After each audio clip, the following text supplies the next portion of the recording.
Hello everyone, সবাই কেমন আছো? আশা করি খুব ভালো আছো। আমিও কিন্তু খুব ভালো আছি। তো দিনটা ছিল 10ই ডিসেম্বর, আমার বার্থডে স্পেশাল ভিডিও। গ্যালারি ঘাঁটতে ঘাঁটতে হঠাৎ কিন্তু এই ভিডিওগুলো চোখে পড়লো, তো ভাবলাম যে না, এবার অ্যাটলিস্ট ভিডিওগুলো ছাড়া যাক। সেলিব্রেশনটা কিন্তু আমার মা করেছিল, কারণ আমার বার্থডের দিন আমার মা থাকতে পারবে না, মায়ের কিছু কাজ ছিল। তো আগের দিন রাতেই মা সেলিব্রেট করে দিয়েছিল।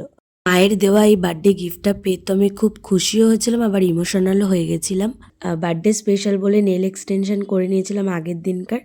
তো তারপর মিডনাইট বার্থডে সেলিব্রেশন হলো। তো এটা ছিল বার্থডের দিন সকালবেলা ঘুম থেকে উঠে এই যে আমার দুইজন চলে এসেছে ক্যামেরাম্যান। যাই হোক, ওদেরকে ডেকেছিলাম যে পুজো দিতে যাব। অ্যাকচুয়ালি বার্থডের দিনকার আমি প্রতি বছরই সকালবেলা করে পুজো দিতে যাই কোনো একটা মন্দিরে। তারপর এসে কিন্তু দেখছি এখানে আমি রেডিই হইনি, কারণ আমি সকালবেলা স্নান করে আগে ঘরের পুজো দিয়েছি, তারপর আমি রেডি হচ্ছিলাম। তো নাচতে নাচতে রেডি হয়ে নিলাম। আর এটা আমার বৌদির মেয়ে, ওকেও নিয়ে যাব, ও ছোট মানুষ যেতে চাইছিল। যাই হোক, মায়ের দেয়া মানে জন্মদিনের উপহারটা পরেই ভাবলাম জন্মদিনটা শুরু করি। তো সমস্ত কিছু পরে ঠরে রেডি ফেডি হয়ে কিন্তু আমরা বেরোবো, আমরা তিনজনই যাব। বার্থডের দিনটা সারাদিন কিভাবে কাটাচ্ছি সেটাই তোমাদের সাথে শেয়ার করব। আর এই ছিল আমার birthday look, birthday special look. তো কেমন লাগছে অবশ্যই কমেন্ট বক্সে জানিও। আর এই ড্রেসটা কিন্তু আমি নিয়েছিলাম ম্যাক্স থেকে, কিন্তু আমাকে একজন গিফট করেছিল, আমার স্পেশাল পার্সন। তো কথা বলতে বলতে আমরা কিন্তু টোটোতেও উঠে গেছি, আর টোটো করে বাড়ির সামনে থেকেই টোটো করে আমরা উঠেছি। আর আমরা যাচ্ছি গৌরীবাড়ি কালী মন্দির, যেটা কিনা বিরাটিতে। কথা বলতে বলতে কিন্তু মন্দিরে চলে এসেছি। আর আমরা কিন্তু বাড়ির সামনে থেকে মিষ্টি কিনে নিয়ে এসেছিলাম, এখান থেকে কিন্তু মিষ্টি নিয়ে এখান থেকে ফুল টুল নিয়ে মন্দিরে চলে গেলাম পুজো করতে। আর এই মন্দিরে কিন্তু পুজো দিতে আমার সত্যি খুব ভালো লাগে, মনটা একটা আলাদাই শান্তি হয়ে যায়। কারণ এই মন্দিরে কিন্তু কোনো মানে সেরকম নিয়ম নেই যে পুজো দিলে তোমাকে বেরিয়ে যেতে হবে। যাই হোক, পুজো দেওয়ার পরও তুমি এখানে অনেকক্ষণ বসে থাকতে পারবে, খুব সুন্দরভাবে মায়ের দর্শন করতে পারবে। জন্মদিনের দিন মায়ের থেকে আশীর্বাদ নিয়ে আমার দিনটা আজকে শুরু করলাম। আর পাশেই কিন্তু ছিল বাবা ভোলেনাথের মন্দির, মানে একই সাথে মন্দিরটা। তো সেখানেও গিয়ে আমি একটুখানি প্রণাম করে নিলাম। সেখান থেকে কিন্তু বাড়ি চলে এসেছি। বাড়ি এসে এদের ডিমান্ড যে আজকে আমার বার্থডে, তাই আজকে আমাকে সকাল থেকে নাকি খাওয়াতে হবে। তো যাই হোক, সকালবেলা ওদের ব্রেকফাস্টটা করিয়ে আমি কিন্তু বেরিয়ে গেছিলাম। তো সবাই এখানে খাওয়া দাওয়া করলাম, তারপর আমি চলে গেলাম আমার স্পেশাল পার্সনের বাড়িতে। তাকে সকাল থেকে সময় দেওয়া হয়নি আমার। দুপুরবেলা তার বাড়িতে গিয়ে তো আমি আবারও সারপ্রাইজ হয়ে গেলাম, কারণ এখানে সমস্ত অ্যারেঞ্জ কিন্তু সে করেছিল।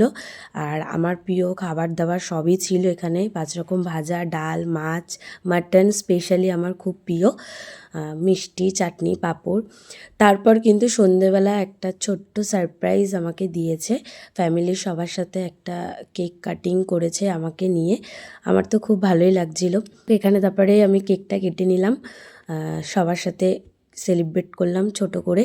আর তারপরে ছিল কিন্তু আমার জন্য আবারও একটা সারপ্রাইজ, মানে সারপ্রাইজ পেতে পেতে সত্যি এবছরের বার্থডেটা একটু অন্য রকমই কেটেছে আমার। যাই হোক, এই সারপ্রাইজটা কিন্তু সত্যি কথা বলতে আমি কিচ্ছু জানতাম না, মানে একটা ফোঁটা আমি কিছু বুঝতে পারিনি যে এত বড় সারপ্রাইজ আমাকে দিতে চলেছে।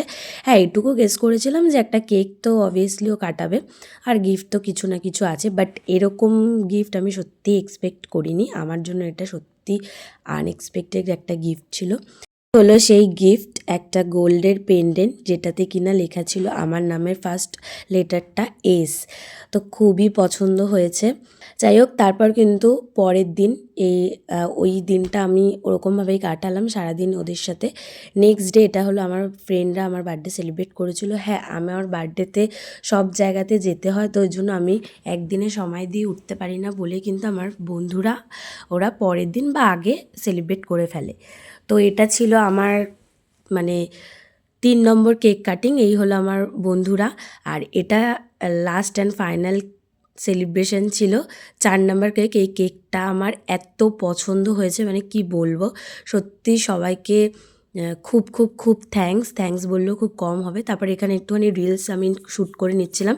প্রত্যেকটা জায়গায় গিয়ে এত সারপ্রাইজ হয়ে যাচ্ছি যে ভিডিও করার কথাই মনে থাকছে না। তারপর ওদের সাথেও সেলিব্রেট করলাম, সেখানে কিছু ফটো তুললাম, সেটাই তোমাদের সাথে শেয়ার করলাম ফটোগুলো।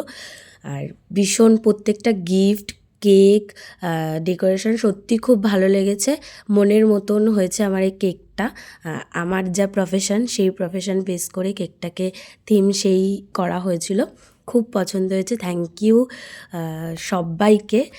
তো এই ছিল আমার বার্থডে ভিডিও, তোমাদের সাথে ছোট করে একটু শেয়ার করলাম। এই দিন যে ড্রেসটা আমি পরা আছি দেখছো, এই ড্রেসটা কিন্তু আমাকে গিফট করেছে আমার পার্লারের দিদি। ড্রেসটাও আমার খুব পছন্দ হয়েছে। Thank you so much. তো অনেক অনেক ধন্যবাদ সবাইকে আমার স্পেশাল দিনটা এইভাবে স্পেশাল করার জন্য। তো তোমাদের ভিডিওটা কেমন লাগলো অবশ্যই কমেন্ট বক্সে জানিও। দেখা হবে নেক্সট ভিডিওতে। এখনের জন্য টাটা।